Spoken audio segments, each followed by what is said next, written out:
Hey there, this is kind of weird for me because I am giving a talk into my camera, and this is the first time I've ever done this, so bear with me.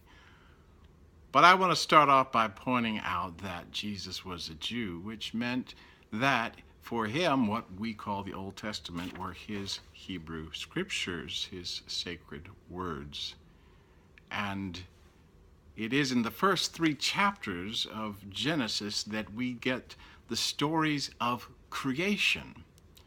I said stories because there are 2 distinct stories of creation in the first 3 chapters of Genesis.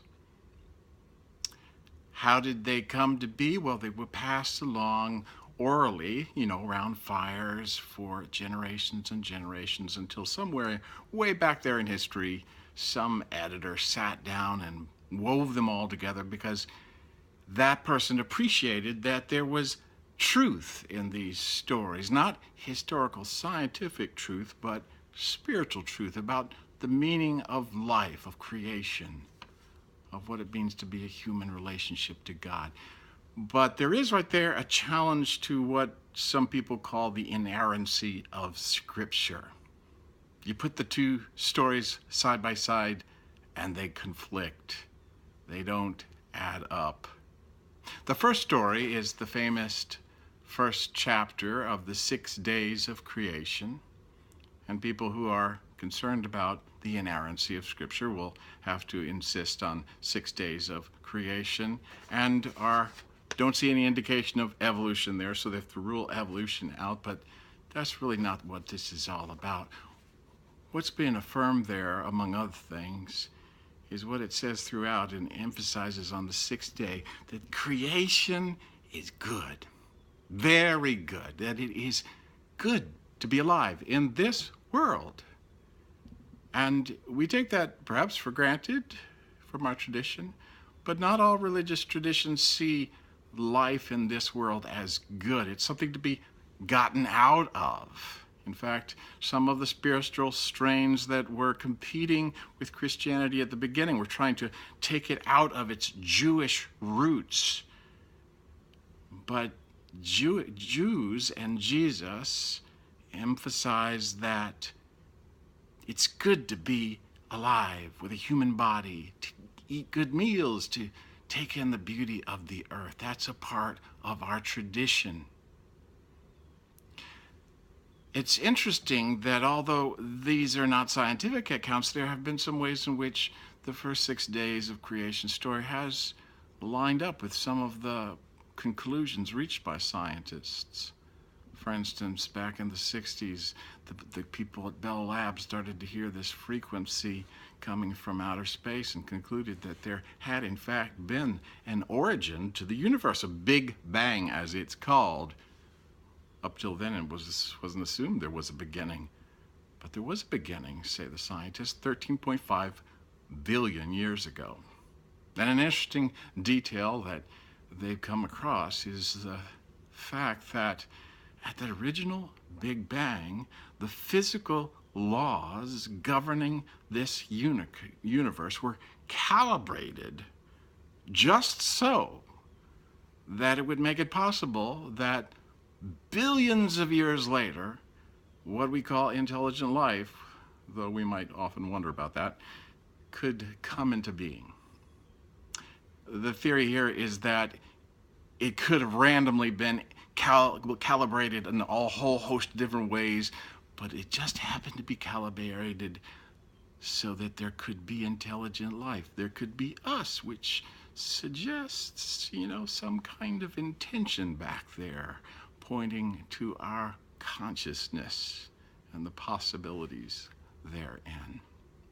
It also has human beings as the final step of creation, though we don't know what the future holds. And it says there that we human beings are made in the image and the likeness of God, and that's something to reflect upon. That's quite a claim. What does that mean? Well, it means that we have some kind of capacity to create like God has. It suggests that there is some degree of freedom that we have to reflect upon the majesty of creation and to be partners, some sense, with God in creating and in loving. And the deepest forms of love require freedom. Animals, as far as we know, to act out of instinct, but human beings have this possibility of going beyond instinct to act in freedom, and that's what it has to do with being made in the image and likeness of God.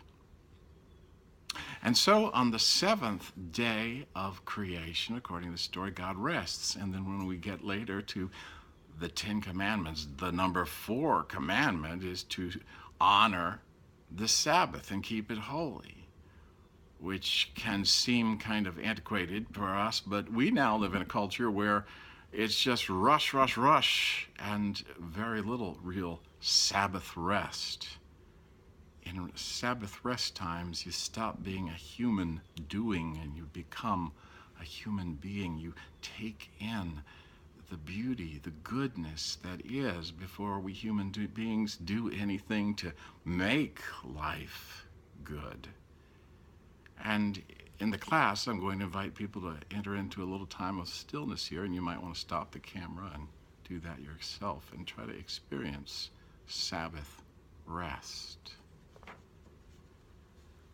So, in the second chapter of Genesis, starting in the 4th verse, there is a second story of creation. It's very interesting, and it tells us that human being was made out of the dust of the earth that God formed and breathed in the breath of life, this combination of dust and divine breath. It goes on to say that it was not good for the man to be alone, and so a woman gets created, which expresses that truth that we are innately social beings made for connection, that we need to be in relationship to be fully human. It also goes on to say that the human beings were put in this garden in order to care for it, which is a helpful corrective about the abuses of the ways people have interpreted the first creation story, where it says that human beings were made to have dominion over creation, which has led to some unhelpful things about the care of the earth. But we are in the garden to care for the garden.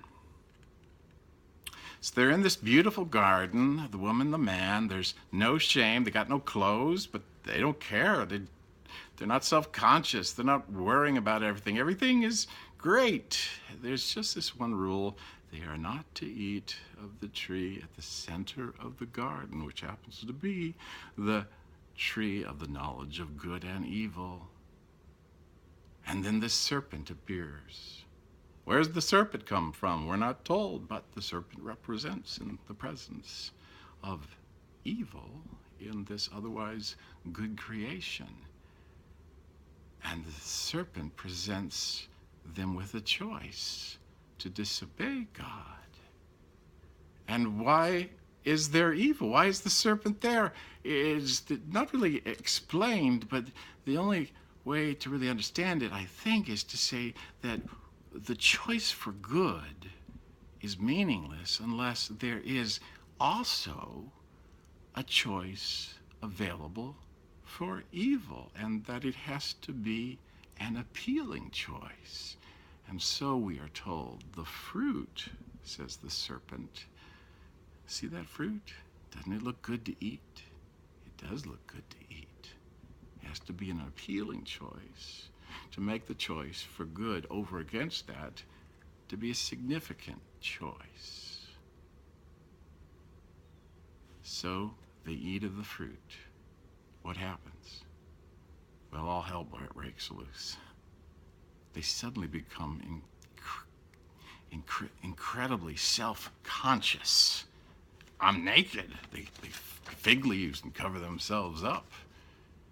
They feel this sense of shame. They have to hide out. God is pictured anthropomorphically as walking through the garden, and they hide in the bushes, and they have to be called out of the bushes by God. They have this shame, and then they can't take responsibility for their actions. Adam blames Eve. Eve blames the serpent. everything's gone amok. Everybody's blaming everybody else. It's not a literal story, a historical story, but it is a story of truth, and it's a story that on some level every human being that ever lives, that is to grow up, goes through, you know? The little infant who is in this innocent state where it's all just oneness and togetherness, and then the defiant twos, the ability to say no, and it continues to grow. You get the teenager who becomes incredibly self-conscious about what is everybody thinking about me, and though maybe we work past the pain of adolescence, it's always there, this self-consciousness, this difficulty with shame, this inability to fully take responsibility. It's a part of the human condition, the story is saying. It happens to us in our individual lives, and perhaps it happened in the evolutionary process when the human being evolved to this level of self-consciousness and freedom that they could make moral choices. Traditionally, Christian theology has referred to what happened there in the garden as the fall from grace, or original sin. But the important thing to notice here is there's a distinction between the idea of sin as an particular act, which I think is the way we usually think about sin, doing something wrong, to sin now being a condition, that we live in a state of sin, that something is broken. You can refrain from particular actions that are called sins, the breaking of laws, but that's what the Pharisees were like. They lived a pretty honorable life in terms of following the laws, but they were still sinners. There was something wrong in their heart on a deeper level. They didn't escape that condition that is referred to as sin, the power of sin, just because they were scrupulous in following the law. And so throughout history, within the Bible and in tradition, there's been different ways to talk about what this sin is about. That St. Augustine talked about it being life turned in on itself, suggesting that there's this innate self-centeredness we all share in, that we can't break out of just by freely choosing not to be self-centered. There's a helplessness in relationship to it.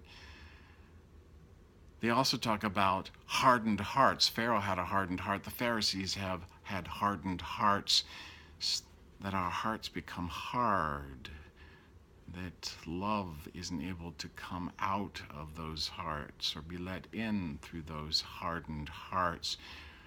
Sin is also talked about as being separation, that I am separated from God. I am separated from my neighbors. I am separated from my truest self, who God truly made me to be. That there's this sense of a false self, this performance self that has now become the normal self. That's not really me. It's not the self that is made in the image and likeness of God. There's a suggestionness of a brokenness, that we're not whole and we can't fix ourselves. More recently, there's been the language of addiction, which is like unto the language of idolatry, which is talked about way back in the Old Testament. The attachment to things that are not worthy of our attachment, that become like gods to us. That there is an attachment to something that takes the place, the center place that belongs only to God. We become addicted.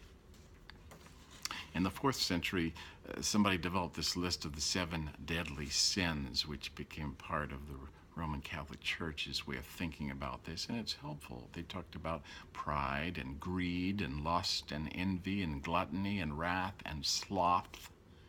The interesting thing about sloth is that it points out that sin can move in the opposite direction of what we think of as pride. Pride is overreaching, trying to be more than we are. Sloth suggests sin also includes being less than we're capable of being.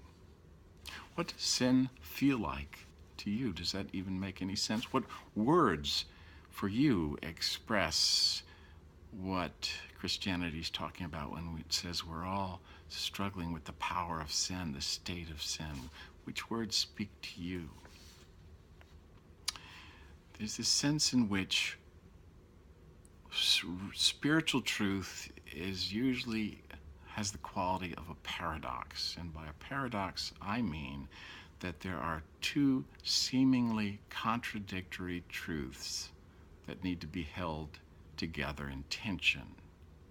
And so you see that with we human beings. We're made in the image and likeness of God.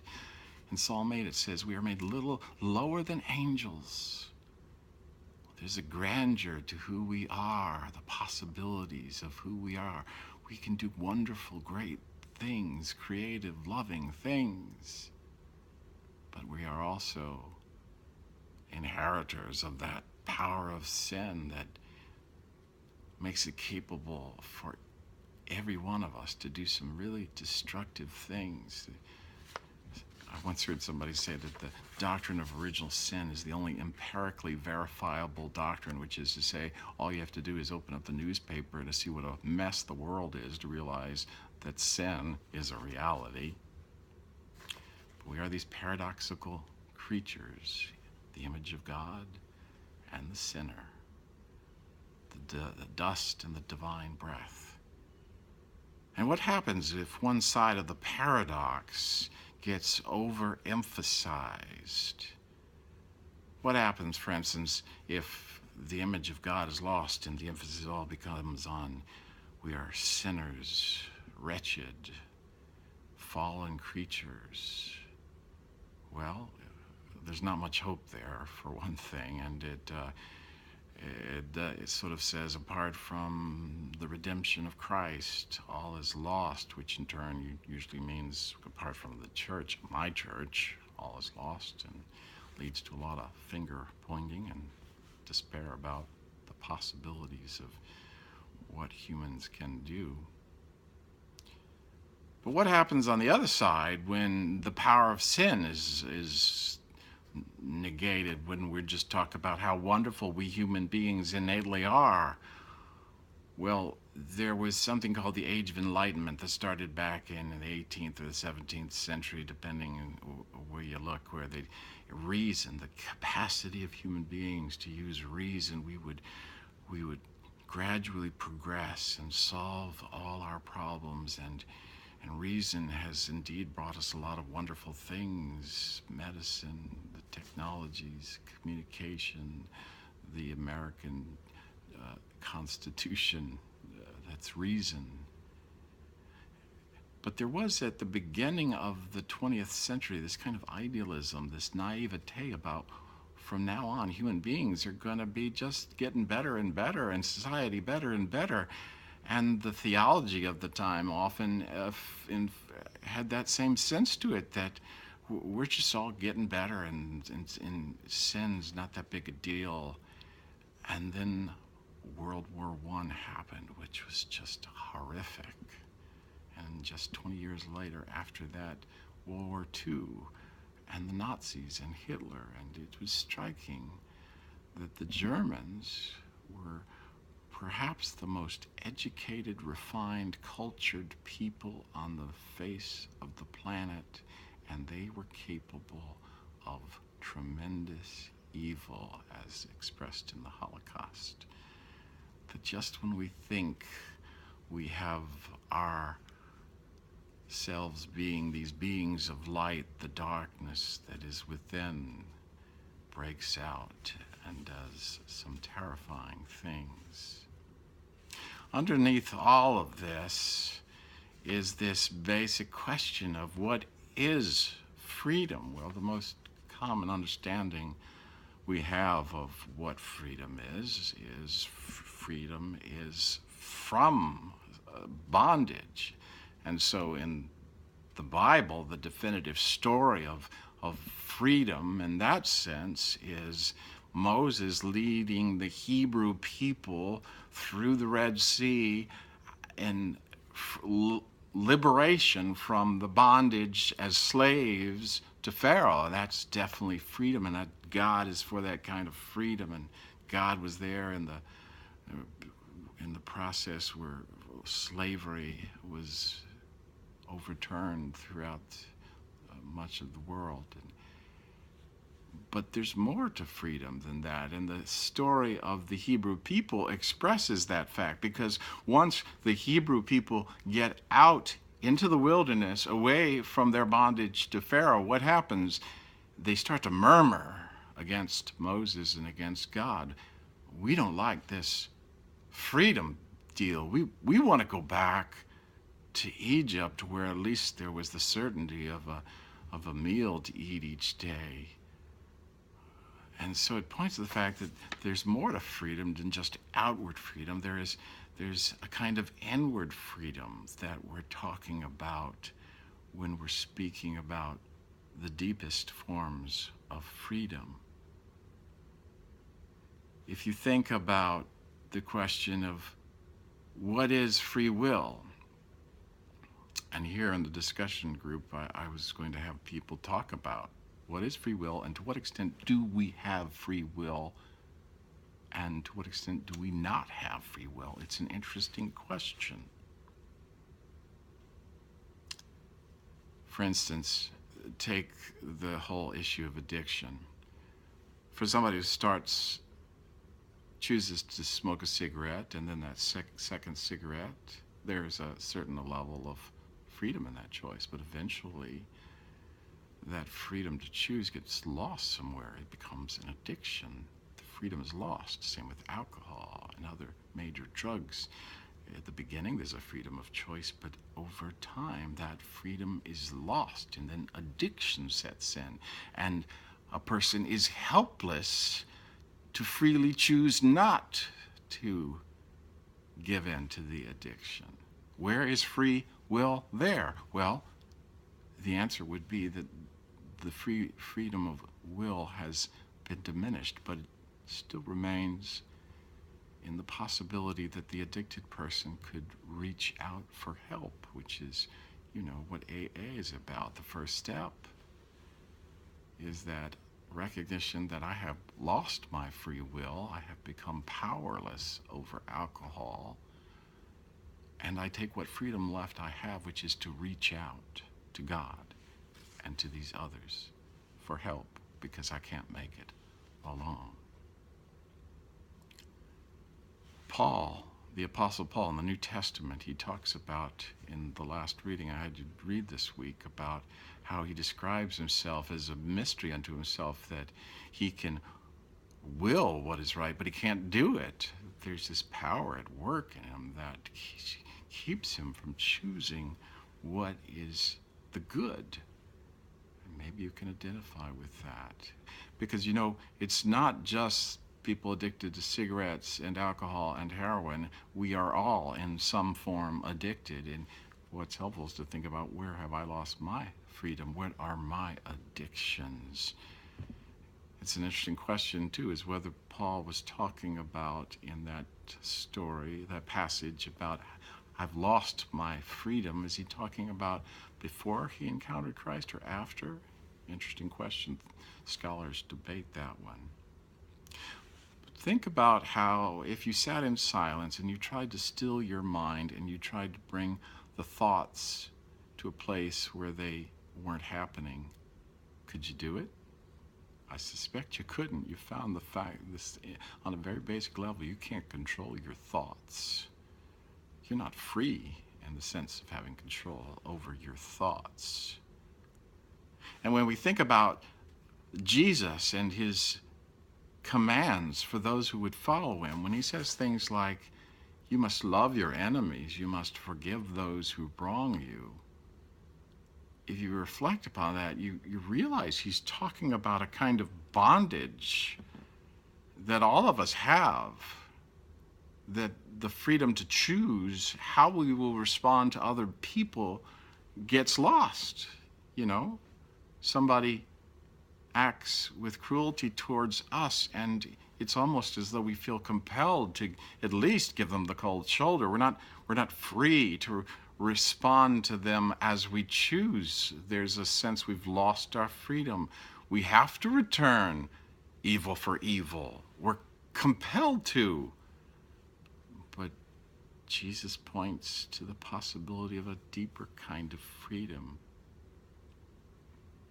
So what is true freedom?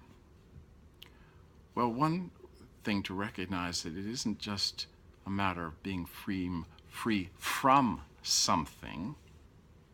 You have to be free for something. You have to be free for love. You have to be free to be able to truly love. When Jesus was asked what is the greatest commandment in the Torah, he gave not just one commandment, but two, and they were both about love. He said to love God with all your heart, mind, and strength, and to love your neighbor as yourself. That's what true freedom is all about. It is freedom from those things that would keep me from being for love. That's where true freedom is found. And so in Lent, we start off with this story about Jesus going out into the wilderness like the Hebrew people when they were set free from the bondage to Pharaoh, to be tempted like Adam and Eve by the serpent. And he demonstrates for us this level of freedom. He demonstrates for us what it means to have fully the image of God intact. And it's interesting when you think about the temptations that the devil offers Jesus, they are specifically about how he will carry out his ministry and whether or not he will respect the importance of people's freedom. What he's turning down, in essence, is the power to compel people to do what he wants them to do. You know, if he could feed them, they will follow him everywhere, turn these rocks into loaves of bread. If he can go up on the top of the temple and jump off, people will be in awe and they will fall down and worship him. And if he will receive the devil's offer of all the kingdoms of this world and their power, which interestingly the devil says belongs to him, all he has to do is worship the devil, then Jesus could compel people to do what he wants them to do. And in some sense, why not? Well, because the essence of a human being, the essence of what it means to be made in the image of God, has to do with freedom, the freedom to choose. And Jesus chooses a path with his ministry that leads to the cross, that involves respecting our freedom to choose to follow him or not to follow him. If you remember the story of the fall of Adam and Eve, think about the shame, that sense of shame that suddenly descends upon Adam and Eve after they have eaten the forbidden fruit. They're hiding from God. Shame is a kind of a prison, and most of us have a place of shame inside of us, which we try to avoid. Sometimes it rises up, but it is that sense of, there's something inside of me. If people saw it, they would be horrified. And I've got to hide it away. I can't let people really see me, or they will reject me. And so shame becomes a kind of a prison cell. And Jesus' ministry involved healing people of that shame. Think, for instance, of that powerful story where Jesus is at the dinner party hosted by Simon the Pharisee. And this woman, who we're told is a sinner, that is, in the town she had a reputation for being a bad woman. We don't know what it means, but in the eyes of the community, she was shameful, and she'd taken that shame in, and it was paralyzing her. But she hears about Jesus being present, and faith arises within her that he can heal her of her paralysis of spirit that has been brought about by this power of sin, this shame. And so she crashes that dinner party, and she falls at the feet of Jesus, and she bathes his feet with her tears. She loves him so. And the Pharisees, who think they are without sin, but their hardened hearts begin to condemn the woman. She should stay in her shame, and they begin to condemn Jesus for allowing her to touch him. And Jesus points out that this woman who, yes, she has been a great sinner, but now she's a great lover because she's so grateful, and I've healed her of her shame. But you, Simon the Pharisee, who are not yet fully aware of the power of sin in your life, you have this very limited capacity for love. You have this hardened heart. So that's what Jesus does. He heals us of that shame that would paralyze us and keep us from being truly free. They have this expression in AA, which deals with addiction, which, as I've been suggesting, is another way to talk about sin, because we're all addicts.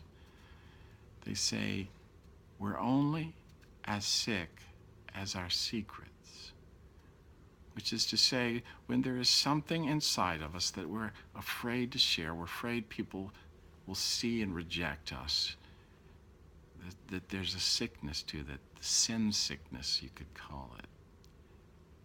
But as they began to be able to name those things, those ways in which they've hurt other people, hurt themselves, take responsibility, come out from the darkness into the light, and no longer have these secrets they feel compelled to hide away from the judgment of the world, they receive healing. They become whole. You're only as sick as your secrets. And so as they get together, they tell each other what was their secrets. And in doing so, and receiving the love of the fellow AA members, they receive a healing that sets them free. That is what the church should be about. We should be a place where people's shame, which is a form of the power of sin, is healed, because there's a quality of love here that allows us to own up to our brokenness, own up to our sin, own up to all that which would lead us to hide away and keeps us from being able to freely give our lives in love. We should find within the church the presence of Jesus in the quality of compassion and forgiveness and mercy and support there that allows us to move towards a deeper freedom. And so in closing, when Jesus comes to the lakeside and invites those fishermen, come, follow me, as he invites us to come and follow him, what he's inviting us into is a journey towards freedom, towards a deeper kind of freedom, a freedom where we are free to truly love in a way that, as long as we are caught up in the ways of this world, caught up in the power of darkness that in some sense rules this world, we are not free to love the way Jesus loves. But he's inviting us into this deeper freedom. The glorious liberty of the children of God is how the Apostle Paul expresses it. Thank you for being a part of this, and may God bless you.